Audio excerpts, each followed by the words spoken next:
It's a pleasure and a privilege to welcome into our midst tonight the Right Reverend Ted Gulick, who is the Assistant Bishop here in the Diocese of Virginia. Bishop Gulick is a native of Fauquier County and lives up there now, actually. He graduated many moons ago from Virginia Seminary. And since then, he served parishes in Maryland, Virginia. And then in 1994, he was elected to be Bishop of the Diocese of Kentucky. And in 2011, he answered Bishop Shannon Johnson's call to serve as one of our three diocesan bishops. So Bishop Gulick is here with us tonight. He is married to Barbara, and they have 3 grown children and 6 grandchildren. I don't envy him his job, but I do envy him his grandchildren. So I hope you will welcome now Bishop Ted Gulick. Thank him for joining us.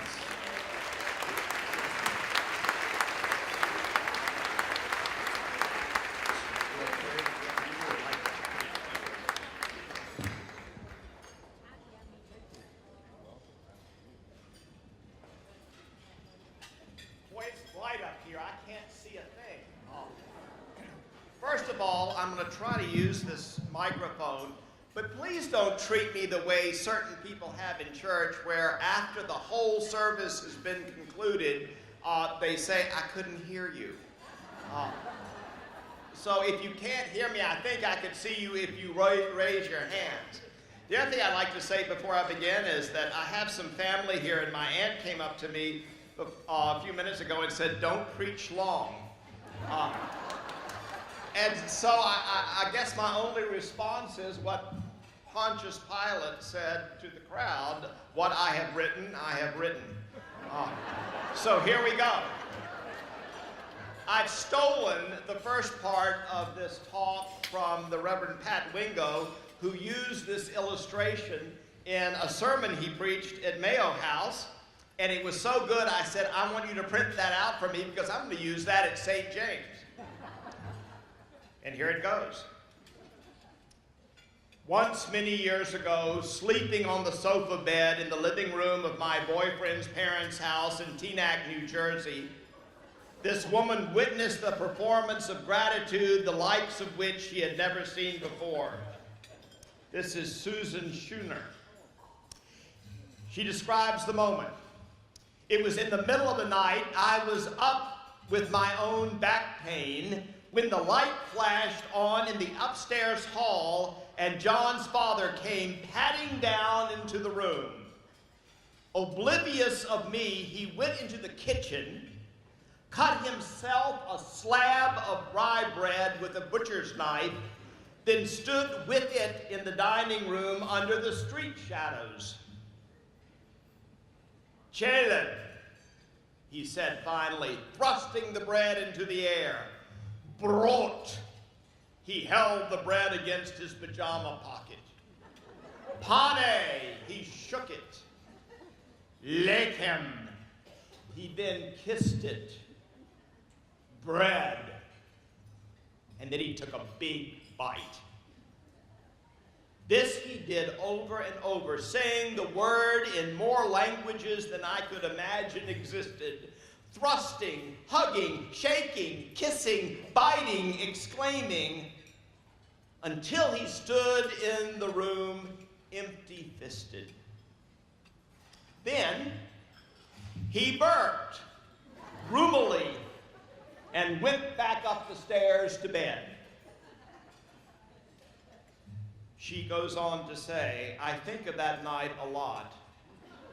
Especially when I'm up myself at 3 a.m. It seems almost premonitory. I think, what did I know about this man? That he loved his wife, yes. His children. That he checked on his kids too often in their rooms. He changed the oil in his car every 1,000 miles. He kept unnecessary dry goods in the basement. His family laughed at him a lot. He seems sometimes on an ordinary morning almost stunned by the fierceness of his happiness. He was, it now seems clear to me, exhausted by his blessings, and in a sense, almost afraid of them. He was a Holocaust survivor, Johnny's dad. The contrast woke him up in the night.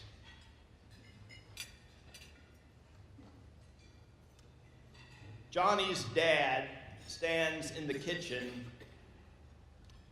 and with some rye bread, he proclaims his stunned happiness.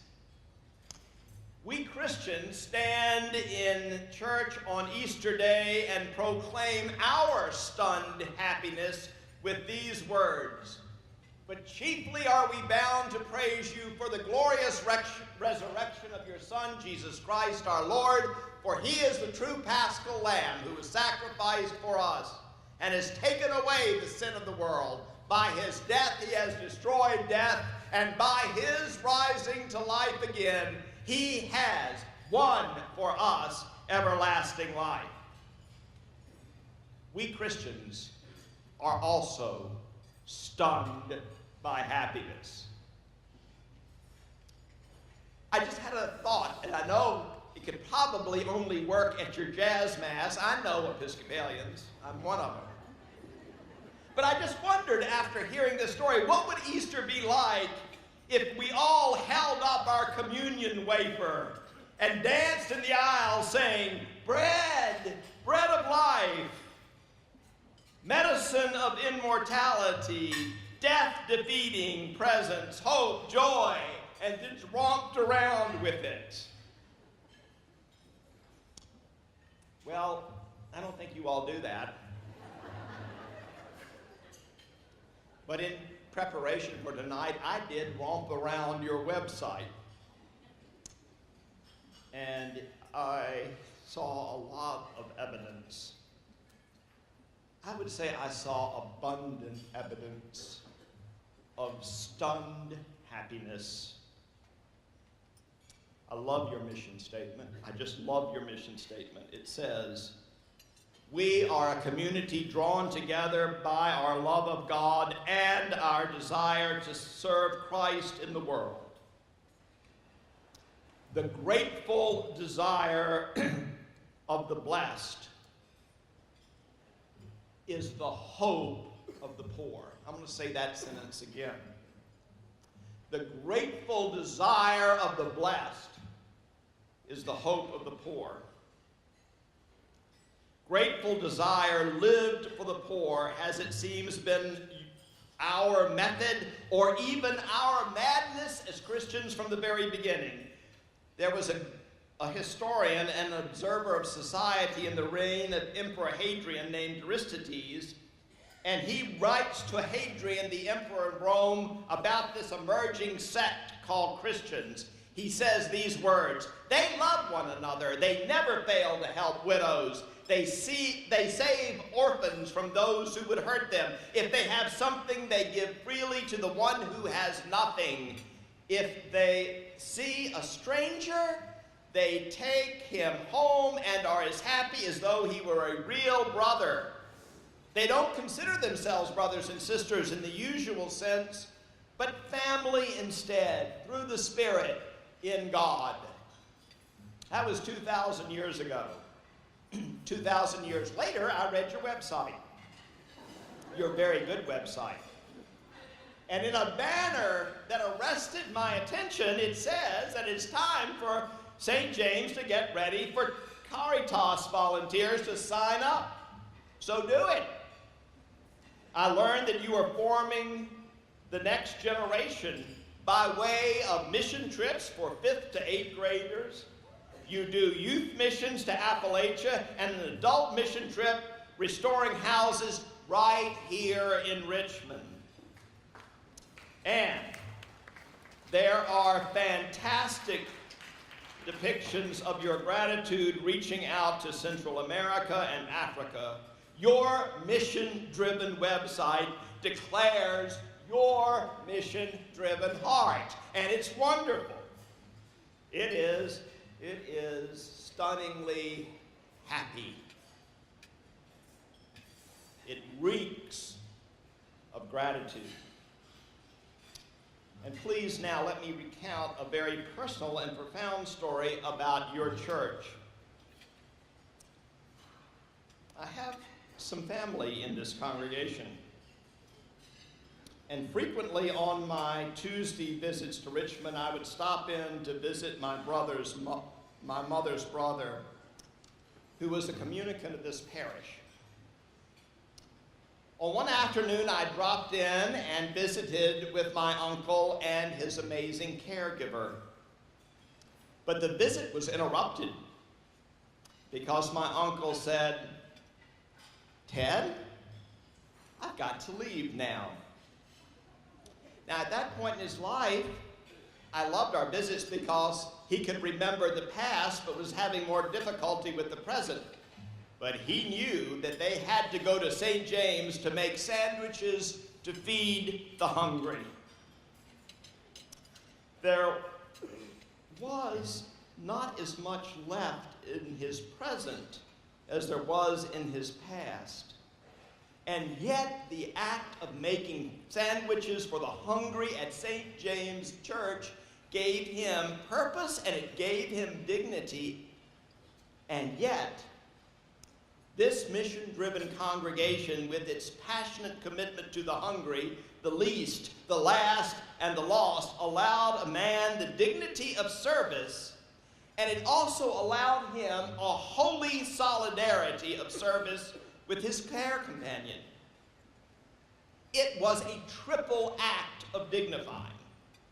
The poor were dignified with a meal.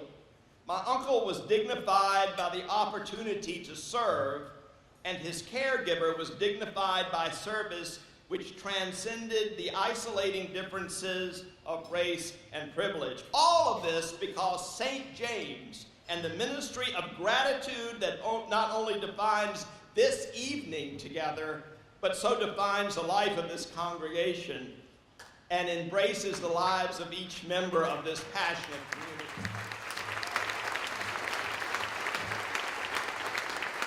I'm not particularly objective about St. James Church.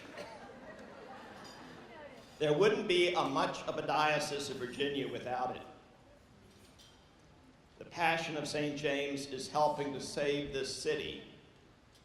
But based on a compelling article in Sunday's Washington Post, your commitment to meet Jesus Christ as he wears the garments of human need is probably saving your own souls as well.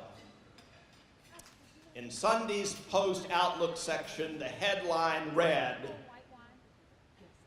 "How to Tell If Someone is Kind, ask them how rich they are." In many ways, this article reinforced with specific, careful research, with careful research-based conclusions, that wealth tends to be isolating and privilege is the great enemy of empathy. And that's the bad news. But there is good news.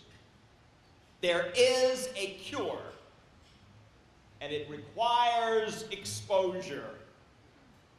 The last paragraph of this article said these words: "It is an uphill battle for the well-off to fight the effects of wealth on their minds, to consciously step out of their circle and pay attention to places where dinner is not certain, where keeping the lights on is a struggle, where a trailer park is a place where real people live, not a punchline. Perhaps all of us who do not worry about where our next meal is coming from could stand to widen our lens." As I reflected and prayed through your website, it seems to me that St. James seems to be a church of a wide lens, with a God's eye view of this world so loved by God in Jesus Christ. In this season of searching for your next leader, and I wrote this before I heard the stunning news just announced. I said, before I heard the news, don't you dare wait to see before you give. Put the most stunning, transforming data you could put on your profile, and you're going to be able to do that based on what I've just heard. The fact that you and I have been matching clergy to parishes for 23 years, when you will be able to put with truth on your parish profile that your giving increased a couple of $100,000 in an interim year, I don't know of any church where that has happened.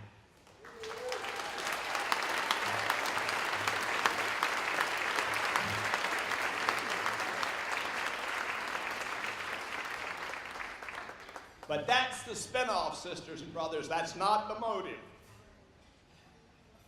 The motive cannot be better described than in the words of St. Paul. I beseech you by the mercies of God to present yourselves as a living sacrifice, holy and acceptable to God, which is your spiritual worship. Let gratitude for Jesus Christ make you lavish and joy-filled and free as you enjoy him, who is the very bread of life. So simply this, do it. Do it again. Amen.